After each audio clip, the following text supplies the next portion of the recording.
Fantastic. Welcome to the Manchester Blues Show. Dan, Chris, how we doing, chaps? You okay? Not too bad, mate. Not too bad. Good man. Dan, I loved your and Steve's transfer slam dunk. That's a brilliant right? That, pal. Yeah, I'm loving that. That's great. You could tell you've got months of experience under your belt there, haven't you? You two leading the line. Well, it's Steve's sideshow, and I think he did, for saying he's only been an admin for about 2.5, 3 months now, he did really rather well to take up his own sort of side podcast, and I think it will do us a bit of benefit, just getting a bit more transfer news out there and talking with everyone a bit more. I completely agree, and from a personal point of view, it's cracking to see you two. You two have obviously got a really good connection between yourselves, and you talk really well. Well, in the most part, not much crap that comes out of your mouths these days. So it's anyway. Speaking of transfer news, have you seen that Bonucci's been linked again and again for the 4th month on the trot? It's turned into a bit of a messy saga, that, isn't it? It'll be after a contract before long with Juve. I tell you, I'd love to have Bonucci. I don't care how old he is. He's still got that guile about him and that massive amount of shithousery. God, that's twice I've swore in 5 minutes. I'm going to have to put a explicit warning on this already, aren't I? He's got a cracking amount of shithousery, and he knows how to play the game, doesn't he, Bonucci? He's such an old general in that back line. I think we need somebody like that. I'd love to get somebody like that, even if you don't play every game. For the younger defenders training and coming through the ranks, to have somebody like him to learn off. Do you know what? Every one of our defenders will learn off him. Even Laporte would learn off him. So to have somebody like that for a couple of seasons, I think it'd be brilliant to get him on board. Whether it's just paper talk to get him more money where he is, I don't know. Well, that's something me and Steve were discussing, because they're on about Device from Inter was linked with us. And we were saying that it might benefit City in the terms of we want Garcia to be implemented next season. We want to see him more. It might help, instead of going for a young up-and-coming top centre-back like Ruben Diaz or someone like that, or Skriniar, we have to pay mega bucks for. Go for one of these already established, much older players to play alongside Laporte, so we've got a solid defence ready from which we can then ease Garcia in. And I think Bonucci, yeah, you're absolutely right. I'd have him just for a couple of seasons, if that. I think he'd do great. Do you still watch much of the league he's in? Do you still keep on touch with it? Obviously, he must have lost quite a bit of pace over the years, but he's still David Silva-esque, isn't he, where he doesn't need the space. He's just got the positioning right and the passing right. That's the same throughout Serie A, to be honest. I know Matthias de Ligt hasn't had the greatest season settling in at Juventus. So obviously players like Bonucci, like you said, they just need the positioning. I think he would be good at City. I think he'd be a step up from Otamendi, because I think Otamendi fits that bill of the experienced player, but he's declined a little bit. I think it's hard to hear step up from Otamendi, though. God, I don't know why. It'd be nice to have Bonucci, though. I could see Taylor Hardwood-Bellis being a bit of a shithouse when he grew up, when he develops into a full player. I mean, he stands in the stands alongside the City fans. He don't mind riling up the opposition at all. So I think he'd be a good fit for that kind of role. Yeah, no, I completely agree. Let's hear more about it. So we might hear more about it from you and Steve this week, Dan, from your Slam Dunk podcast. Yeah, it's a different admin every week. Is that right? I believe it's Chris actually next. Chris, batter up. I need to sort out with work then if it's me. All right. Hey, don't start bringing work into this. This is more important than work. You should have realised this by now. Did you see over the last couple of days that we pulled out of the deal to sign? Is it Nancy in France? Nancy, yeah. Yeah. The only thing about that I've seen, though, I don't know how realistic it is, because to me it's typical Sun bullshit. I've seen 2 articles. One was from the Sun, and the other was from the Scottish Sun. And it's a big article. It says, Citigroup KO deal for Nancy. And then when you read it, it's like they've put it on pause. Just because of the corona. It was supposed to be done by the 31st of March. Obviously, France has been in lockdown since the 16th of March. Nothing's getting done over there. They're a bit... Obviously, you can't really do a deal when you can't get in or out and see what's going on. So I think they've just put things on hold. Well, you know what? You take anything with the Sun with a pinch of salt. So I've got here an interview LeQuick did with a City source. So this is reading into more what you said, Chris. Basically, it's all around the rounds of the pandemic and the virus, and obviously, as well as I do, businesses are on hold left, right, and centre. There is still a will to buy AS&LC. We are facing a global crisis. Today, there are aspects that we do not control, but we haven't changed direction. Exactly what you said, Chris. Still want them, but just not got the whereabouts to go ahead and do it now, have they? It's understandable to put it on hold, and let's face it, it'll be done before the end of the year. Once the pandemic's hopefully done and dusted and everything's back up and running, the machinery and the personnel to get a project like this over the line is going to be on hold with people being off, etc. And you can understand it, can't you? It's obviously the Sun doing what the Sun do best in trying to stir up a frenzy which is never going to be there. But we're just dominating, aren't we, the world? We just seem to have this network of football teams everywhere. It's brilliant. There was a report I read, and I think one of you lads shared it on the page about I don't think City would do it for a second, but at the same time, it is business nowadays, football rather than football. That City are prolonging negotiations because Nancy are in financial crisis due to the coronavirus, and we're holding off until the very last minute because the deal will be a hell of a lot cheaper for us. And you would do the same thing, wouldn't you? Yeah. Really, do you know what? I have more respect for City doing that rather than spending the money now, and it doesn't surprise me. If it's any business in the world, if you're going to buy them out, you'd wait till their absolute worst situation and buy it at a cheaper rate. Of course you would.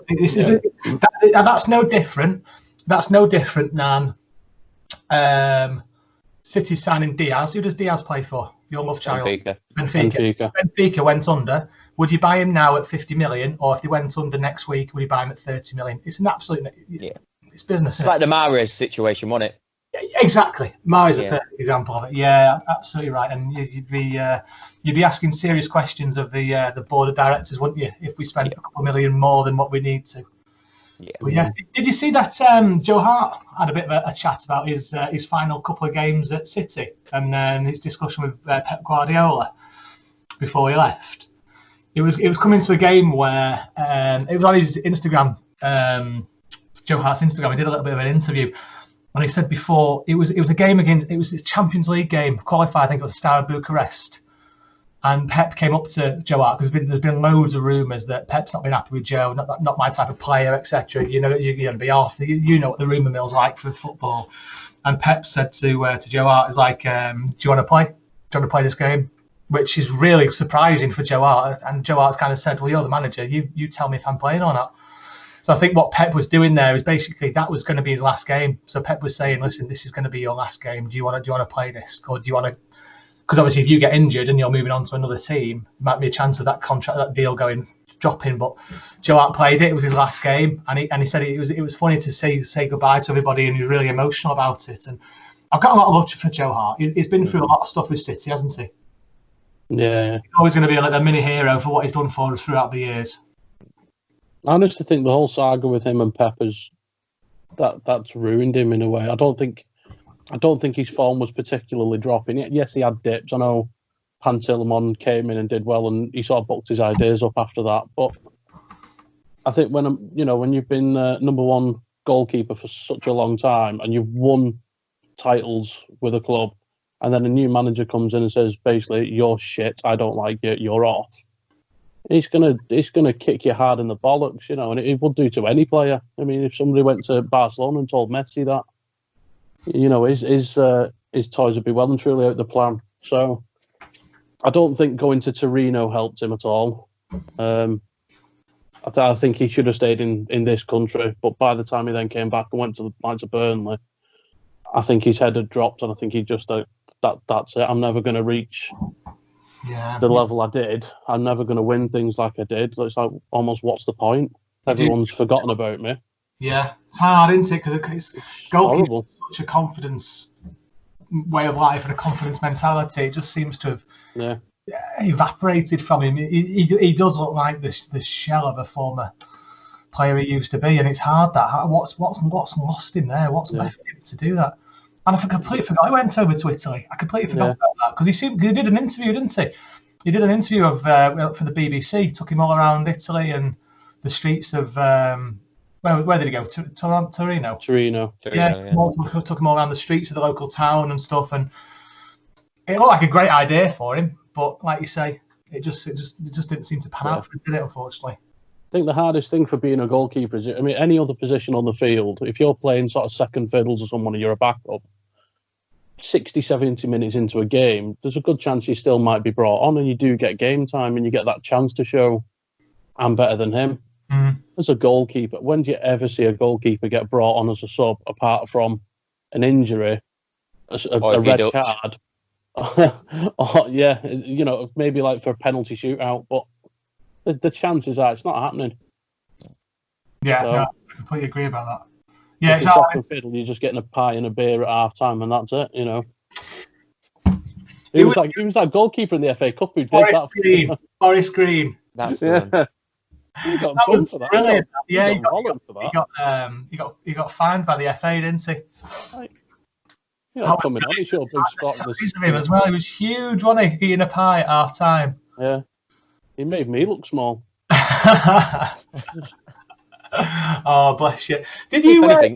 If anything, it probably benefited Forrest. He wasn't going to play. He brought a hell of a lot of media attention to the club. He definitely did, actually. Yeah, it's a really good shout. There's no doubt about that. We bet they got a few more fans and a few more pie deals after. Exactly, it's a win-win.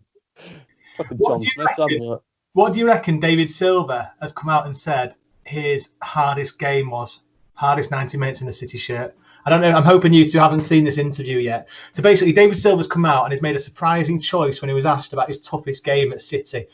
So obviously, David Silva, 423 appearances. Silva's won 4 Premier League titles, 5 League Cups, 2 FA Cups. Faced teams across England and Europe. But what do you two think was his hardest game that he thinks?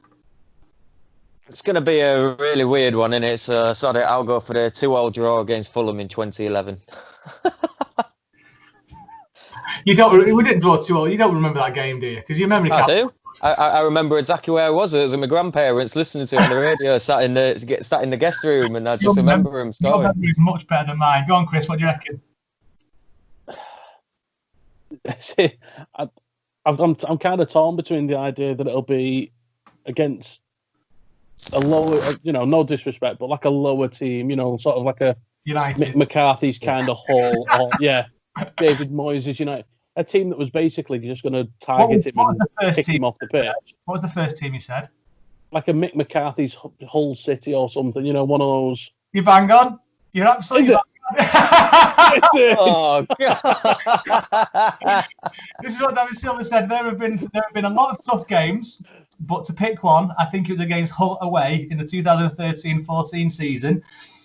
They sent Vincent Kompany off, I think, and we really needed to win the game to win the league. So we did it, but it was tough to do that with 10 men. Against Hull! Go on, Hull! It's increased. Chris, honestly, you're the oracle. You've either read this article and you're cheating, or you're an absolute oracle, mate. But these oracle things are not doing a lot for you. So yeah, you're start calling you Yuri Geller. Oh God! No, Mystic Meg. Mystic Meg will do. Mystic Meg. In that case, what's Euro Millions numbers for Tuesday? I'll split it. Hold on. If I gaze into 199. Just put your head down. I'll gaze into the crystal ball. Oh, fantastic. Well, this is always going to be a quick pod, lads. I don't know if you two got anything to add, but it's good to have a bit of a catch-up and a bit of news and gossip of where we're up to in the league. And we're going to do a few more of these over the coming weeks, just the daily news updates and briefs. But yes, it's a bit of a slow news at the moment, isn't it? And obviously with City, the football group pulling out of the offer to buy Nancy, obviously everyone's kind of looking at that and what else there is. And all the football, all you see Sergio Aguero playing FIFA. City or Sterling lost, didn't he, against Trent? He did his trademark Aguero, but with no, didn't he? So everyone was picking out on when he missed the shot in one of the video preview. And Aguero, no! Going back to David Silva before we do finish, he was interviewed last week. Do you remember what he said was his favourite ever City goal? I think I know this. Is it the Blackpool one? Blackpool one. And I have to admit, it is his best ever goal for City. It's fantastic. He cuts one side, cuts another side, and just plays it. Why don't he? Have you seen his stats for Spain? If he could emulate his Spain stats for City, he'd be on twice as many goals. I love David Silva, and the idea of him leaving this season is painful, but it's going to happen. But he could have had so many more goals for us. He was doing it in the title. True. What was that? Sorry, Chris. I just say that Spain, if you think about how long he's been playing for Spain, they rarely play with a striker. They usually play with 6 attacking mids. Fair point, actually, yeah. In a better position. But in his early years at City, though, especially the 2012 title win, he was scoring bags of goals. He wasn't afraid to have a shot, and I think he went through a phase. I think there's a couple of scenes after that where he was having a couple of shots and they were either drifting wide or they just weren't going in. And I think that sort of dampened him, and he was too afraid to take a shot. Oh, you know what? He's always going to go down a hero, though, isn't he? For what he's done for us, so bless him. So, all right, lads, but we'll leave it there for the day. Just a short and sweet one for a Monday morning. I hope you two are keeping well and the families are all right. Yeah. All right, yeah, we're all good. Speak to you soon, Blues. Catch you later. Take care, guys. Bye-bye. Bye-bye. Thanks for listening to the Manchester is Blue show. If you like what you hear, we would really appreciate it if you shared this with your friends, or even go the extra mile and head over to Apple Podcasts and subscribe and review the show. The podcast link is in the show notes. Your support and positive reviews go a huge way to increasing our visibility to City fans just like you everywhere.